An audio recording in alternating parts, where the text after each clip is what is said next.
समादरणीय प्रधान जिला एवं सत्र न्यायाधीश अनामिका मैडम, हमारे चेयरमैन सर संदीप झा जी, हमारे वाइस चांसलर सर, हमारे प्रिंसिपल जज साहब, हमारे एडिशनल डिस्ट्रिक्ट जजेस, एडवोकेट्स, हमारे पत्रकार बंधु, हमारे टीचर्स, स्टाफ्स और सभी उपस्थित अतिथिगण, बड़ा सौभाग्य का क्षण है कि मिथिला की धरती में, मिथिलांचल में एक world class school, law school खुलने जा रहा है और इस क्षण में मुझे उपस्थित होने का सौभाग्य मिला। कुछ पुरानी बातें याद आने लगी। आज से तकरीबन 20 साल पहले राष्ट्रीय विधि विश्वविद्यालय जोधपुर में मैं प्राध्यापक हुआ करता। उसके बाद इस सेवा में आया, जुडिशरी में आया, तो पठन पाठन का जो क्षेत्र है उसमें और यूनिवर्सिटी में वापस आना in sort of paradise regain. अब जो यहाँ दस दीर्घा है और जो उपस्थित लोग हैं उनके हिसाब से मैं छोटी मोटी एक दो बातें बताऊंगा आपको, अपना संस्मरण बताऊंगा और ध्यान ग्रहण करूंगा। प्रश्न ये आता है कि हम लॉ के फील्ड में हैं, लॉ की बहुत बड़ी बड़ी परिभाषाएं दी गई है, हमारे मजिस्ट्रेट साहब बता रहे थे, बहुत सारा स्कूल है, लॉ का फिलॉसफी है। प्रश्न ये उठता है कि लॉ क्या है, कानून है क्या? तो कानून का राज्य है, कानून का शासन है, कानून की व्यवस्था है, लेकिन मन में आपको आता होगा कि कानून है क्या? जब मैं मास्टर ऑफ लॉ कर रहा था तो मेरे दिमाग में भी ये बात आती थी कि कानून है क्या। अपने शिक्षक से बातचीत करते समय चर्चा चल पड़ी। आप लोगों ने देखा होगा मिथिलांचल में भी भाई दूज का त्योहार होता है जिसको हम लोग गोधन कहते हैं। तो गोधन में गोबर का यम और यमी बनाते हैं, उनकी पूजा करते हैं और फिर कुटाई करते हैं। तो मेरे मन में ये बात आती थी कि यम यमी को कूटते और पीटते का। जब विधि के क्षेत्र में आगे बढ़े तब हमने पाया कि लॉ का फर्स्ट ग्लिम्स, पहली झलक ऋग्वेद में मिलता है। ऋग्वेद में जब आप दसम मंडल में जाएंगे तो बहुत सा संवाद आपको मिलेगा दसम सूक्त में।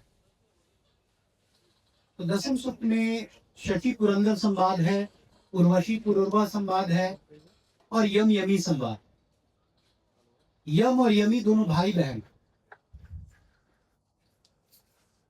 दोनों एक अच्छे गार्डन में बैठे हुए हैं। यम वही यमराज जिनको आप धर्मराज भी कहते हैं, और शनि के छोटे भाई, शनि को यमाग्रजम कहा गया। सूर्य के पुत्र है यम और यमी, पुत्र। तो यमी कहती है कि पुरुष आप हैं, नारी हम हैं, और इतना अच्छा माहौल है, हम लोग शादी कर ले। तो यम ने 3 प्रश्न पूछा कि whether it was prevalent in the society. Yummy कहती है कि नहीं। क्या समाज में ऐसा होता रहा है? तो यमी कहती है कि नहीं। फिर उन्होंने पूछा कि whether it is prevalent in the society today, समाज में ऐसा हो रहा है? तो कहा कि नहीं। तो कहा is there any likelihood that it would be prevalent in the society tomorrow? क्या इसकी संभाव्यता है कि भाई और बहन के बीच में प्रणय निवेदन और शादी भविष्य में हो सकता है? तो उन्होंने कहा कि नहीं। तो यम ने अपना निर्णय सुनाया, कहा it ought not to be, ये होना नहीं चाहिए। मतलब क्या होना चाहिए, यही कानून है।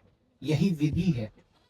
और हजारों साल बाद जब Kelsen pure theory of law की बात करते हैं तो उन्होंने कहा कि what ought to be is law, जो होना चाहिए वही लॉ है।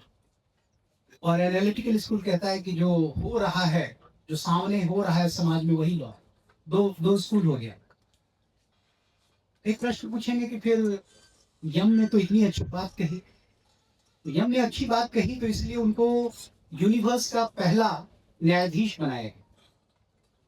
यमराज ही धर्मराज है और मृतात्माओं का न्याय करने की जिम्मेवारी दी गई। अब उनकी पिटाई कुटाई इसलिए होती है कि हमारे धर्मशास्त्र में इसका उल्लेख है कि भाई और बहन भी अगर एडल्टहुड को प्राप्त कर ले तो एक जगह अकेले नहीं बैठे। इसका उन्होंने वायलेशन किया। तो हमारे यहाँ लॉ की जो उच्चतम अवधारणा थी हमारे समाज में वो थी, बृहदारण्यक उपनिषद को जब आप देखेंगे तो कानून को डिफाइन करता है, कहता है कि कानून राजाओं का राजा है, उनसे भी बढ़कर है। ऐसी सत्ता है, ऐसी शक्ति है जिसके द्वारा एक निरुपाय और गरीब व्यक्ति भी अपने से बहुत बलशाली और बहुत काबिल व्यक्ति के ऊपर छा जाता है। Law is king of the king, even far greater than they, by whose aid even a weak can prevail over the strong. तदेतत् क्षत्रस्य क्षत्रं यद् धर्मः तस्मात् धर्मात् परं नास्ति अथो बलियान् बलियान् समासास्ते यथा राज्ञा एवं। ये कानून की अवधारणा है। ये राजाओं का राजा है, उसी का राज्य है, उसी का साम्राज्य है। तो ये तो कानून की बात हो गई। कानून क्या है आप समझ रहे हैं। जो होना चाहिए उसी की स्थापना कानून है। होना चाहिए ये कौन तय करेगा। तो हमारे जनतंत्र में, गणतंत्र में ये जो जनता है, आप हैं, हम हैं, वो तय करेंगे कि क्या होना चाहिए। अब याद कीजिए 2012-13 में जब निर्भया कांड हुआ था तो बहुत सा ह्यू एंड क्राई हुआ, सोसाइटी में बहुत सा अप्रोर हुआ। उसके बाद चेंजेस आया लॉ में। आप किसी महिला के पीछे नहीं चल सकते हैं। आप उसको स्टॉकिंग कीजिएगा, पीछे पीछा कीजिएगा, वो भी एक छेड़खानी के दायरे में आ गए। कानून में चेंजेस आए। Law has got a spatio temporal dimension. ये समय के साथ और स्थान के साथ परिवर्तित होता है। आप देखिएगा कि यहाँ आप गले मिलिएगा तो अच्छी बात है, स्वागत की बात है। आप किसी महिला के जाके गले मिल लीजिए, अरेबियन कंट्री में यू विल बी बिहेडेड, आपका सिर कलम कर दिया जाएगा। आप स्कैंडिनेवियन कंट्री में जाइएगा तो वेलकम करने का तरीका किसिंग है। तो स्थान के साथ कानून बदल रहा। प्राचीन काल में देखिए तो सती प्रथा एक अपराध था। सती प्रथा अपराध नहीं था, अंग्रेजों के समय में उसको अपराध घोषित किया गया। तो ये जो डॉक्ट्रिन ऑफ इक्लिप्स है वो बताता है कि जब भारतीय संविधान लागू हुआ तो ऐसे सभी कानून, सभी संविधान, सभी लॉ जो उससे डेरोगेटरी थे वो छिप गए। हम संविधान के अनुसार ही चलेंगे। तो कानून की बड़ी पवित्र अवधारणा है और बहुत ही सुखद क्षण है कि मिथिला में एक बहुत अच्छे लॉ स्कूल का स्थापना हुआ है और यहाँ विद्वज्जन इकट्ठे होंगे और लोग अच्छी चीजों को सीखेंगे।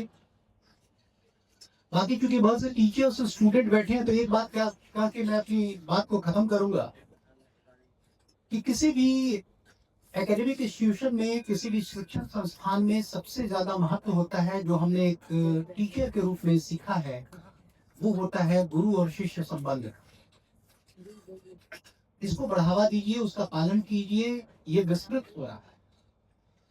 I vividly remember one day when I entered in the class, तो एक लड़का खड़ा हुआ नेशनल लॉ स्कूल जोधपुर में और बोला कि sir what is the difference between a teacher and अ गुरु। तो होता क्या है कि जब आप जाइएगा, यहाँ भी इसको आप टीचर्स जाते होंगे तो बच्चों का पहला उद्देश्य ये होता है कि कुछ ऐसा पूछे कि आज की क्लास चल नहीं पाई, आज मजा होता है। तो हमको लगा कि वही कुछ मजा करने वाली बात है। तो हमने कहा कि how come this question is relevant today. बोला कि sir today is Guru Purnima. हमने कहा कि तब तो भाई आपके प्रश्न का जवाब देना पड़े। हमने कहा कि on the path of knowledge you may find a wall, and as a teacher I will not be able to see beyond that wall owing to my height. हमारी इतनी ऊंचाई है, इससे ऊंची दीवार आएगी, हम उसके उस पार नहीं देख पाएंगे। Then as a teacher that would be my auspicious duty to give my soldier to you people, to stand upon my soldier and see beyond that wall. एक टीचर के रूप में, शिक्षक के रूप में मेरा दायित्व होगा कि हम अपने कंधों को आपको देंगे कि हम यहाँ तक नहीं देख पा रहे हैं, हमारा जो ज्ञान है यहीं तक, अब मेरे कंधे पर खड़े हो जाइए, उसके ऊपर आप देख लीजिए उस पर क्या है। तो ये शिक्षक का दायित्व है।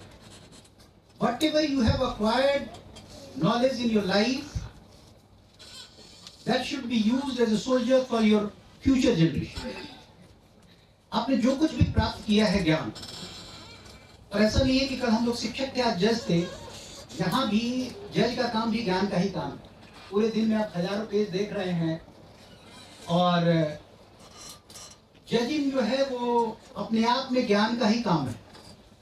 काल शास्त्र विनोदेन कालो गच्छति धीमेता, काव्य शास्त्र विनोदेन कालो गच्छति धीमेता। तो शिक्षक के रूप में आपने जो कैरी किया है वो ट्रांसफर कीजिए अपने नेक्स्ट जनरेशन को। कोई जरूरी नहीं है, suppose you are teaching management, suppose you are teaching physics, but whatever you have acquired, your sanskar, your knowledge, whatever you have imbibed, that ought to be transferred to the next generation. That is the best way of teaching. बाकी गुरु के लिए हमने कहा कि देखो ये बहुत बड़ा शब्द है, इट कैनॉट बी डिफाइंड। हम इसके लिए आपको आदि ग्रंथ की एक कहानी बताते हैं। तो आदि ग्रंथ की कहानी में गुरु नानक जी के वचनों का संकलन है। तो एक व्यक्ति गया गुरु नानक जी को, बोला कि गुरु जी हमको शिष्य बना लीजिए। गुरु जी ने कहा कि देखो ऐसा है, जिसको गुरु मान लोगे वही फलित होगा। तो जिसको गुरु मानना है मान लो, फलित होगा, शिष्य उससे बनाने की जरूरत नहीं। तो बोला गुरु जी ऐसे थोड़ी होता। बोले ऐसा ही हो।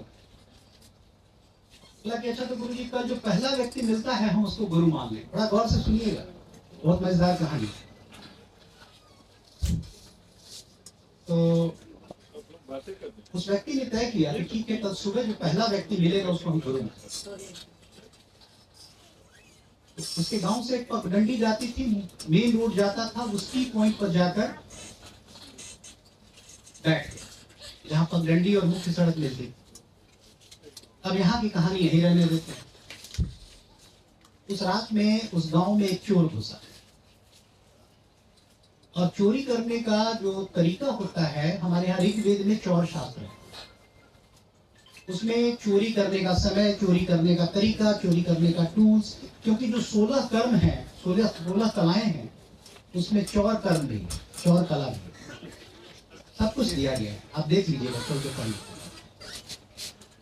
तो उसमें दिया गया है कि चोरी का समय तुरीय वेला होता है, जो 2 बजे से 3 बजे का समय होता है उसको तुरीय वेला, ब्रह्म वेला के पहले का सही समय पर गया था, 2 से 3 के बीच में गया।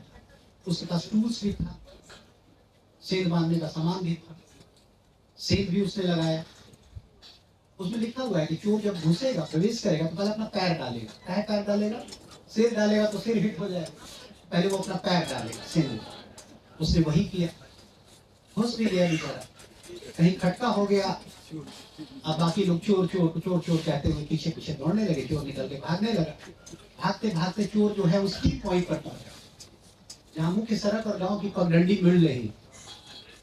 तो वहां जो व्यक्ति गुरु नानक जी के निर्देश के अनुसार बैठा हुआ था, प्रतीक्षा कर रहा था, वो कहा कि वाह गुरु जी मिल गए।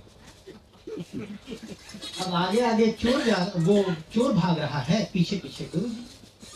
बाकी लोगों को तो उसने पीछे छोड़ दिया था, क्योंकि चौर कला में देखिएगा कि चोर जो होगा बहुत अच्छा धावक होना चाहिए। वो अभ्यंग किए रहेगा, शरीर में तेल लगाए रहेगा, कोई पकड़े तो फिसल जाए। ठीक है, तो चोर बहुत तेज दौड़ता है। चोर भाग रहा था, उसका पीछा किया जा रहा था।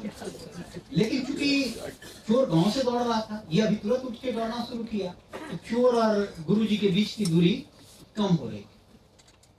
तो चोर जो है सो बोला कि तुम कौन? बोला कि मैं तो आपका शिष्य हूँ। बोला चोर बोला हम तो अभी तक किसी को शिष्य बनाए नहीं। नहीं, गुरु जी बोले थे, गुरु नानक जी बोले थे कि कल जो पहला व्यक्ति मिले उसको गुरु बना लेना, तो हमने आपको बना लिया, आप हमारे गुरु हो गए। फिर उनको लगा कि पकड़ने का लगता है नया तरीका। थोड़ा दूर दौड़ता रहा, फिर बोला कि तुम क्या चाहते? तो बोला कि आपका आदेश चाहते हैं। मेरे लिए क्या आदेश है? तो बोला कि देखो तुम यही बैठ, आंख बंद कर लो, भगवान का ध्यान करो, अब भगवान जब बोलेंगे तो आंख खोलना। तो इमीडिएटली ही sat down over there, closed his eyes, उसने आंख बंद कर लिया अपना, और उसके मन में भगवान की जो छवि थी वो ध्यान कर ली। अब गौर कीजिएगा, 1 दिन बीता, 2 दिन बीता, 3 दिन बीता, 4 दिन बीता, जब 7वां दिन आया, आदि ग्रंथ में निर्गुण निराकार ब्रह्म की कल्पना की गई है, जो नामधारी लोग होते हैं। तो उसमें आया है कि जो निर्गुण निराकार ब्रह्म था वो विचलित हुआ, सगुण साकार रूप धारण किया और सोचा कि अगर हम इसके सामने नहीं जाते हैं, ये मर जाएगा, तो मेरी सत्ता भी कलंकित होगी और गुरु का आदेश भी कलंकित। 7वें दिन भगवान उसके सामने बोले आप खोलो। बोला आप कौन? बोला हम भगवान हैं। बोला पक्का ना? बोला हाँ। थोड़ा सा आंख खोल के देखा, जिस छवि का ध्यान कर रहा था वो सामने थी। बोला ठीक है, बहुत अच्छी बात है, आप आ गए। तो भगवान बोले मांगो, क्या मांगते हो? बोला हम थोड़े कुछ मांग रहे थे, गुरु जी बोले थे ध्यान करने के लिए, हम ध्यान कर रहे थे। अब भगवान को टेंशन हो गया, तनाव हो गया। बोले कि देखो ऐसा है, मेरा दर्शन निष्फल नहीं जाता है, तुमको जो मांगना है, त्रैलोक्य की संपदा मांग लो, ज्ञान वैराग्य मोक्ष मांग लो, जो मांगना है मांग लो। बोले हमको कुछ मांगना ही नहीं है, गुरु जी बोले थे ध्यान करने के लिए, हम ध्यान कर रहे थे। भगवान बोले तुम गुरु नहीं हो, चोर, तो भाग रहा था गांव से, तुम उसके पीछे लग गए, तुमको हम बढ़िया गुरु दें। तो बोला कि आप वही भगवान हैं कि ध्रुव ने 10,000 साल तपस्या किया था? बोले हाँ। और प्रहलाद भी 5,000 साल तपस्या किए थे? तो हाँ। बोले आप जिससे शादी की है पार्वती से, वो भी 200 साल तक तपस्या की थी। कुमार संभव के 5वें सर्ग में आप देखिएगा, वर्णन आता है कि सुचौ चतुर्णां ज्वलतां हविर्भुजां शुचिस्मता मध्यगता सुमध्या विजित नेत्र प्रतिघातनी प्रभावन दृष्टि सवितार मोक्ष। चारों तरफ अग्नि जला के जब सूर्य के ऊपर दृष्टि करके पार्वती ने पंचाग्नि व्रत किया, 200 साल जब पूरा होने को था तब शिव प्रकट हुए ब्रह्मचारी वेश। हाँ हम वही भगवान हैं कि 200 साल के बाद पार्वती को दर्शन किया। तो अच्छा एक बात बताइए, सबसे जल्दी आप कितना दिन में दर्शन करें? तो मेरे शास्त्रों में आया है तो 12 साल तक अगर गायत्री का पुरस्करण करके 24 मंत्र है, 24 करोड़ जप करेगा, तब हम सबको दर्शन देंगे। लेकिन अच्छा जितने लोगों को आज तक आपने दर्शन दिया, सबका कोई ना कोई गुरु रहा होगा। मेरा गुरु देखिए, आप 7वें दिन सामने खड़े हैं। तो हमने अपने विद्यार्थियों को आज से तकरीबन 22 साल पहले कहा था, वही बात आप लोगों को बोल रहे हैं, दोहरा रहे हैं। It is not your Guru but your faith in your गुरु विच फ्रक्टिफाइज। आपका गुरु नहीं फलित होता है, आपके गुरु के प्रति आपकी श्रद्धा और आपका विश्वास फलित होता है। एक साधारण सा आदमी अगर उसके प्रति डिवोशन है, श्रद्धा है, वो आपको ऐसी चीजें बता के पढ़ा के निकल जाएगा कि जीवन पर्यंत वो आपके लिए मोक्ष कारक और ज्ञान कारक रहेगा।